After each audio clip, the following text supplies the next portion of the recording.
Así que sin más, voy a pedir que en primer lugar se acerque con nosotros, que pase por aquí y le damos un fuerte aplauso a Javier García.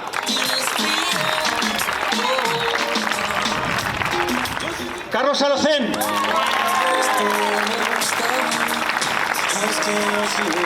Vamos a presentar a Rodrigo San Miguel.